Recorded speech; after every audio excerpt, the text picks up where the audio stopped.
février 2021, à Prisiac. Salut Dite, comment vas-tu ? Je ne reviens pas de me dire que j'étais encore au Japon il y a seulement quelques jours. J'ai atterri à Brest en janvier, la tête encore remplie des présages intrigants apportés par le nouvel an. Perdre son chemin peut avoir ses avantages, avais-je entre autres trouvé inscrit sur un petit papier. Il se trouve que j'ai sans le vouloir fabuleusement bien suivi cette directive. Je n'étais pas pressée, et j'ai décidé de prendre une série de bus pour rentrer chez moi. Comme tu l'as sans doute remarqué, j'ai un amour assez irrationnel pour ce moyen de transport. Peut-être parce que j'aime les détours. Alors que je marchais pour opérer une correspondance un peu douteuse, je me suis aperçue qu'aucune forêt n'était supposée ponctuer mon trajet. Pourtant, c'était indiscutablement dans une forêt, fort jolie au demeurant, que je venais de m'égarer.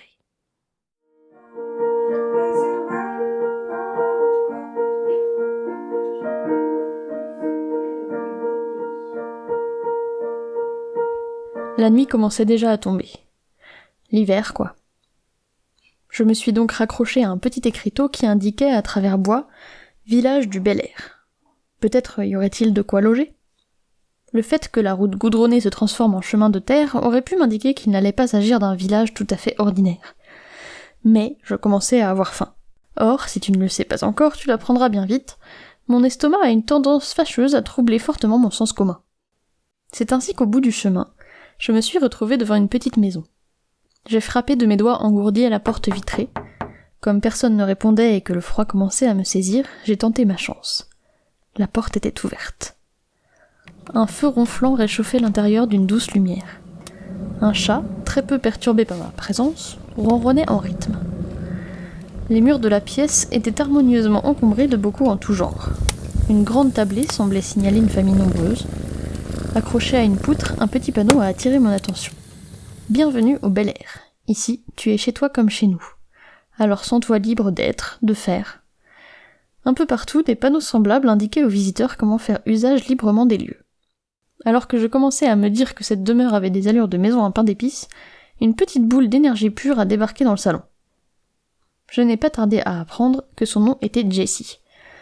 Le jeune homme plein d'allant habitait dans ce petit creux de verdure tout près de Prisiac. Un éco-village, m'a-t-il expliqué, pas perturbé plus que cela par ma présence incongrue. Il y a 2 ans, Jessie ainsi que 5 autres personnes ont racheté ce terrain pour y fonder une petite communauté et y vivre selon quelques principes simples.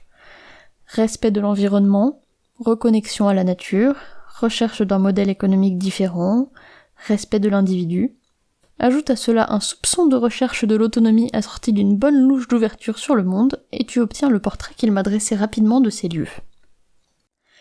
D'après mes recherches, plus d'une 50aine d'endroits en France se sont lancés dans une aventure similaire. Lorsque j'ai expliqué ma situation, Jessie, rejoint entre-temps par une certaine Daphné, m'a attribué tout naturellement une caravane inoccupée. En fait, devant ma mine curieuse, il m'a même proposé de rester ici quelques jours pour y découvrir leur mode de vie. Je dois dire que j'étais soufflée par ce sens de l'accueil.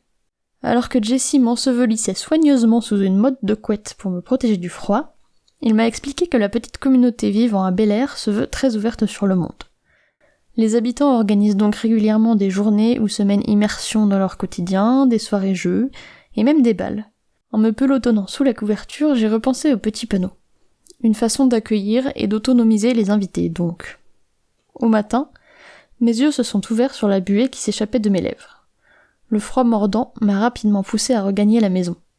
Comme hier, comme toujours sans doute, la porte était déverrouillée. J'ai ramassé du bois et j'ai commencé à allumer le feu dans le poêle. Je dois t'avouer que c'est une sensation assez perturbante d'être accueilli réellement comme chez moi dans un lieu inconnu, sans que rien ne soit demandé en retour.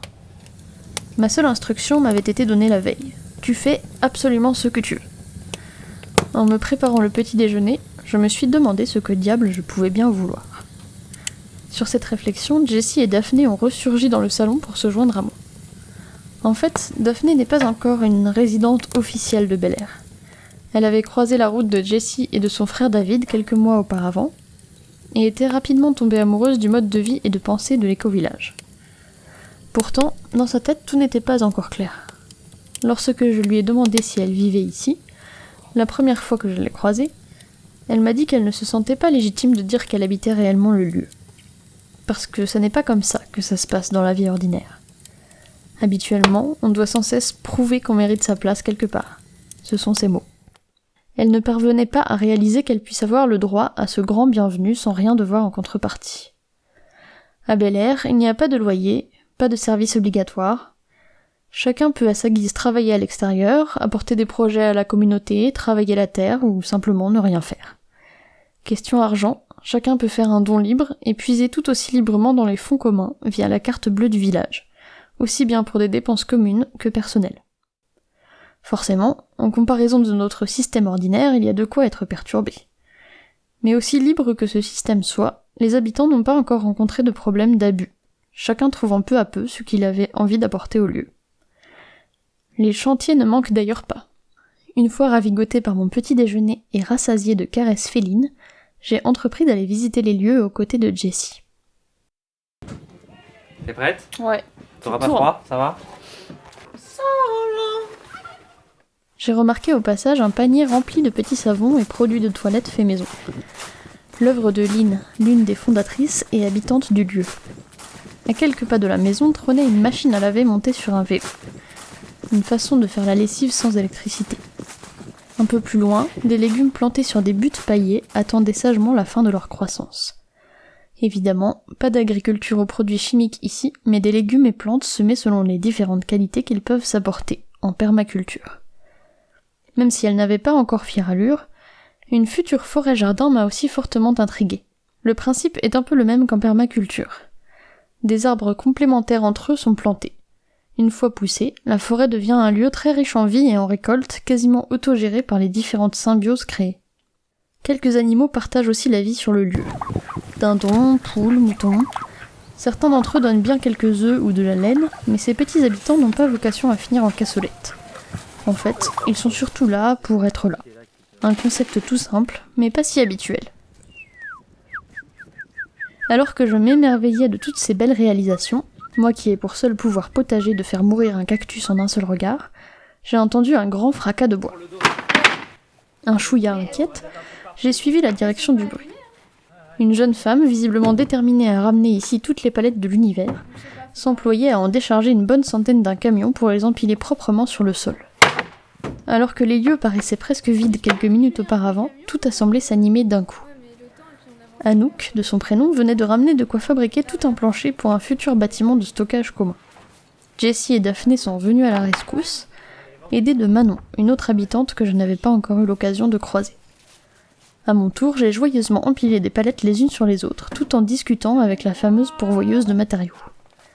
Alors que j'avais l'impression de commencer à comprendre le fonctionnement de ce fameux éco-village en observant sa réalisation, cette jeune femme a sorti un gros marteau mental pour détruire vigoureusement toutes mes certitudes. Tout ce qui se voit dans l'éco-village, on s'en branle, m'a-t-elle asséné. Pour elle, ce qui est prioritaire, c'est la gestion de l'humain et du collectif. L'autonomie, c'est de la matière, des questions logistiques, c'est entre guillemets facile. Alors que travailler sur soi et son rapport aux autres, c'est une autre paire de manches, et qui vient pour elle forcément avant les questions légumières et énergétiques. Ah, ça c'est le bruit d'une des seules règles, si l'on peut dire, de l'éco-village. Quand la cloche sonne, cela signifie qu'un bon repas attend celui qui aura envie de se rendre dans la cuisine. Pour travailler sur la gestion si délicate de leur communauté humaine, les habitants de Bel-Air ont mis en place quelques techniques. Ils font régulièrement des thérapies de souple, des moments dédiés d'échanges bienveillants qui permettent de désamorcer, assouplir ou régler les tensions. Et comme on dit à Bel-Air, il vaut mieux faire une souple avant de faire une partouze. Rien de corporel là-dedans, puisque les partouzes sont en fait les réunions qui permettent d'organiser les tâches incontournables du collectif. Tout cela est noté à la craie sur un planning mural pour que chacun soit au courant des moments où il peut participer à un projet commun. Pour autant, il n'y a aucune obligation de travail et les priorités sont avant tout celles que chaque personne définit. L'idée est de permettre à chacun de faire ce qui l'épanouit le plus, qu'il s'agisse d'une rangée de patates, d'un port à kayak ou d'une machine à laver montée sur vélo. Là, par exemple, on avait plutôt tous envie d'écouter Daphné jouer de la guitare.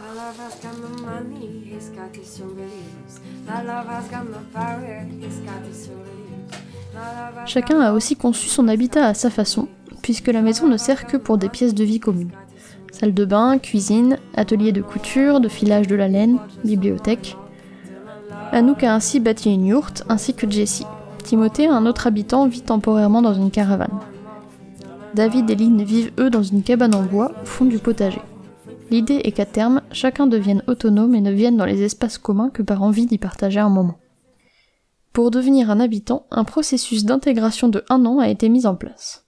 Pas vraiment une évaluation, mais plutôt une façon pour les Belairois et le futur habitant de voir si ce mode de vie si différent lui convient vraiment. Pas si facile d'être mis face à soi-même et de n'avoir aucune autre obligation que de faire ce qu'on veut. De fait, il ne faut pas avoir peur de farfouiller dans ce que l'on veut vraiment. Une introspection à part entière. D'ailleurs, j'ai appris pendant mon cours ces jours ici que David et Lynn, pourtant initiateurs du projet d'éco-village, comptaient partir prochainement. Lynn, calmement installée dans le canapé du salon, m'a expliqué que sa vision du lieu différait un peu de celle des autres. Elle avait pour sa part espéré plus d'actions en faveur de l'autonomie du lieu. Une autre raison résidait dans le nouveau petit humain qui têtait joyeusement sa poitrine tandis qu'elle discutait. Le besoin d'une sécurité financière plus assurée et d'un cadre de vie finalement moins collectif la poussait également à reprendre sa vie de son côté. Car malgré tous les efforts faits en ce sens, se détacher de l'enjeu financier reste compliqué si on ne veut pas se retirer du monde. Hier matin, Jessie avait d'ailleurs rendez-vous à la banque pour tenter de financer un nouveau projet. Un pôle de santé qui engloberait médecine classique et médecines alternatives. De même, l'achat du terrain s'est fait sur la base d'un emprunt qu'il faut aujourd'hui rembourser. De quoi jongler artistiquement entre idéaux et compromis pour faire au mieux.